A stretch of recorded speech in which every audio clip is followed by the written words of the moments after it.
بسم اللہ الرحمن الرحیم۔ جیسا کہ آپ حضرات کے علم میں ہے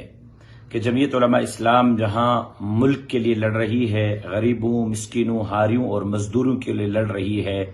ملک کی بقا کی جنگ لڑ رہی ہے، وہیں پر اسلام کی بھی جنگ لڑ رہی ہے۔ ہم عرصے دراز سے کہہ رہے ہیں کہ عمران خان کے آنے کے بعد ملک میں جہاں ملک کی معیشت کا بیڑا غرق کر دیا گیا ہے، داخلہ اور خارجہ پالیسی تباہ کر دی گئی ہے، وہیں پر ہمارے اسلامی تشخص کو داؤ پر لگانے کی کوشش کی جا رہی ہے۔ اس سال جو سندھ ٹیکس بورڈ جامشورو نے 9ویں جماعت کی کتاب شائع کی ہے، اس میں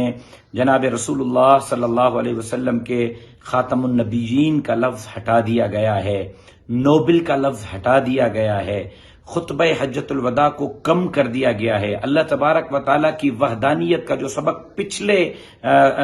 لاسٹ ایئر کے اس کتاب میں تھا، اس کو ختم کر کے اس مرتبہ نئی چیزیں ڈالی گئی ہیں۔ میں بحیثیت جمعیت علماء اسلام کے کارکن کے سندھ حکومت سے، ٹیکس بورڈ سے مطالبہ کرتا ہوں فوری طور پر اس حرکت کا ازالہ کیا جائے اور پچھلے سال جو مضمون تھا اسی مضمون کو شامل کیا جائے اور عوام فوری طور پر اس پر احتجاج کرے اور عوام اس چیز کو ہائی لائٹ کرے تاکہ یہ حکمران اس اپنی تمام حرکت کو واپس لیں اور